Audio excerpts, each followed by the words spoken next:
El Clemente Bernat és un fotògraf documental que va voler mirar d'una manera més profunda el que tenia més a prop, sabedor que aquesta predisposició a l'Euskal Herria dels anys 80 i 90, com a fotògraf freelance, li podria implicar moltes sospites. Bernat va retratar amb la seva càmera la crudesa d'aquells anys de conflictivitat social al País Basc, salvant-se dels dilemes d'estàs amb mi o contra mi.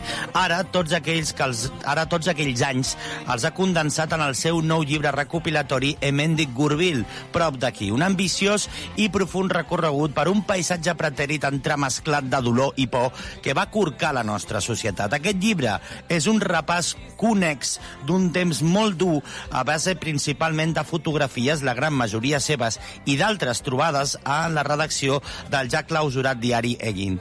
Al llibre d'Hemendik Gurbil també hi ha textos de diferents autories signats i sense signar, encarregats per l'edició Xalaparta en aquesta edició de 787 pàgines, com hem dit.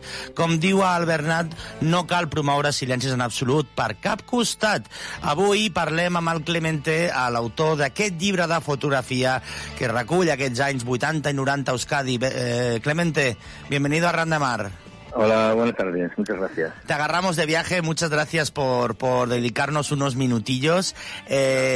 Clemente, ¿por qué este libro y ahora? Un libro sobre los 80, 90 en el País Vasco, con ese avispero, con esa conflictividad que había, ¿no? Bueno, ha sido un libro, digamos, un parto muy lento, lentísimo. Ten en cuenta que es, más o menos como has dicho, es un trabajo muy largo, son 30 años de trabajo. Fíjate, la primera foto es el año 87, de un coche de matrícula francesa ardiendo en las calles de Iruña, de Pamplona. La última es del 2018, que es la ceremonia, digamos, de disolución de ETA en la localidad de Cambo, en el País Vasco francés. Entonces son muchos años que han estado salpicados pues por muchísimos problemas, ¿no?, que me ha dado ese trabajo de todo tipo, ¿no? Se dio la circunstancia que has nombrado también, que después de muchos años de trabajo pude entrar en la nave abandonada del diario Egin, que como has dicho fue clausurado por el juez Garzón en el año 98. En Hernani está, ¿verdad? En Hernani, en un polígono industrial de Hernani, quedó como una especie de cápsula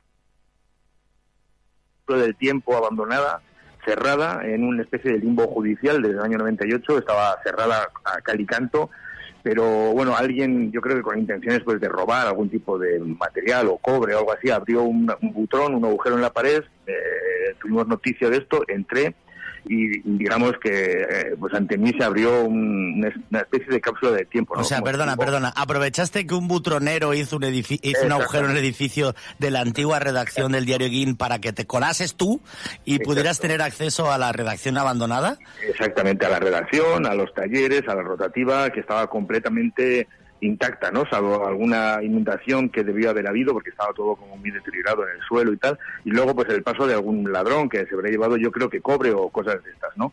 El resto era pues un archivo analógico del año 98, que tenía materiales desde el año 77, que es cuando nace Egin. Un archivo analógico quiere decir fotografías impresas en papel por miles, ¿no? Por decenas de miles, ¿no? Papeles, dosieres, ordenadores del año 98... Bueno, entonces todo aquello lo fotografié como un forense, digamos, ¿no? Y al encontrarme delante de aquel lugar tan realmente tenebroso, ¿no? Bueno, pues pensé que todo ese trabajo que había estado haciendo desde el año 87 y que me había dado tantos disgustos, ¿no? Disgustos que a punto estuvieron, pues, de dar conmigo no sé si en la cárcel o, en fin, hubo un episodio muy negro en el año 2007 con motivo de una exposición en el Guggenheim de Bilbao.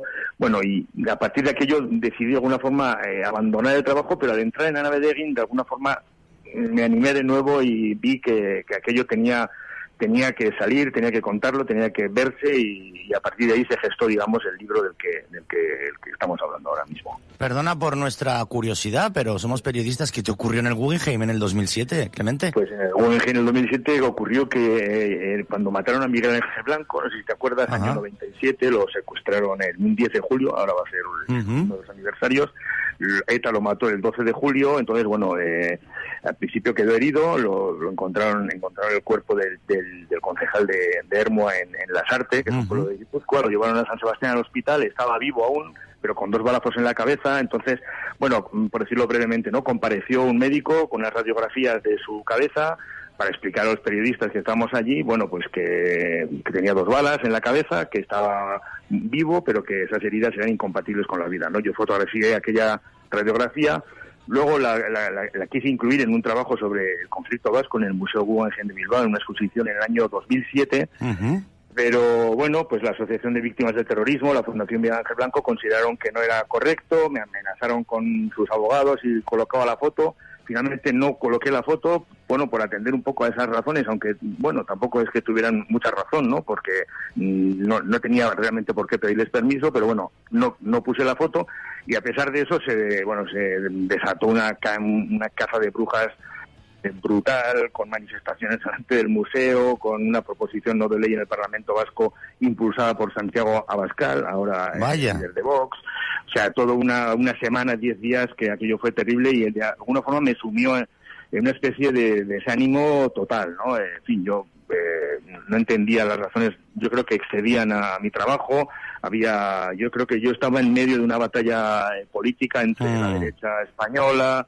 Claro, por eso me lleva a otra pregunta también, Clemente, porque tú eres una persona que, aparte que ha publicado en muchísimos medios, podéis encontrar el trabajo de Clemente en El País, por ejemplo, o en otros grandes medios de este país, se ha dedicado mucho a cubrir la memoria histórica. Entonces, con este libro, Mendik Gurbil, con este libro que hablas de este Euskadi convulso, violento de los 80, 90, ¿no? Con esa violencia callejera que se vivía prácticamente cada fin de semana, o en algunos puntos de Euskadi era muy redundante, ¿no? Pero, claro, esa memoria, ¿es memoria histórica eso, Clemente? ¿Es una memoria histórica que es tan reciente que no la podemos considerar memoria histórica? ¿Cómo la definirías tú? Bueno, yo creo que también es memoria histórica, ¿no? Yo creo que aquí hay mucho de memoria, como decíamos ayer presentamos el libro en La Virreina, en el Centro de la Imatge, en Barcelona. Yo creo que hay mucho de memoria. La memoria, de todas formas, es frágil, ¿no? Es un espacio en el que hay luchas de poder, ¿no? Yo creo que hay mucho de legado aquí, ¿no? Hay un legado que hemos heredado, ¿no? De este conflicto, ¿no? Y de la memoria del 36 también, ¿no? Es un legado lleno de heridas, lleno de traumas, lleno de silencios, lleno de dolor. Y yo creo que ahí los discursos documentales, estamos hablando de un producto de imagen documental, ¿no? Pues tienen, yo creo que mucho que aportar, ¿no? Mucho que aportar, aunque solo sea contextualizar las cosas, aunque solo sea tratar de plantear preguntas, ¿no? Porque realmente en el libro no hay, y en el trabajo que hago sobre la recuperación de la memoria histórica tampoco hay explicaciones de nada, no hay porqués de nada, no hay, bueno, hay preguntas lanzadas, hay voluntad de plantear y de poner encima de la mesa muchas voces, no solo la mía. Para mí eso es muy importante, ¿no? Por eso el libro, por ejemplo, está lleno de voces, que lo has dicho tú antes muy bien, ¿no? 82 textos que acompañan, que, no sé, que plantean como una especie de historia coral, ¿no? Yo creo que eso es muy importante en un conflicto en el que ha habido demasiadas versiones oficiales, ¿no? Y que nos ha faltado, pues a veces, escuchar las voces de los demás. Y también, ¿no? Lo que sí.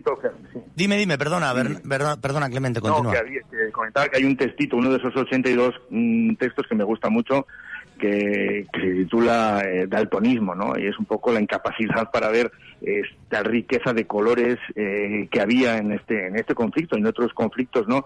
Y que bueno, pues hemos estado ciegos, ¿no? Ante ellos, ¿no? Entonces, esa multiplicidad de voces, de colores, de matices, yo creo que es lo más importante, ¿no? Aparte, he visto que Carles Guerra, que es también un compañero periodista, si no me equivoco, de Amposta, también colabora contigo en este libro, ¿verdad?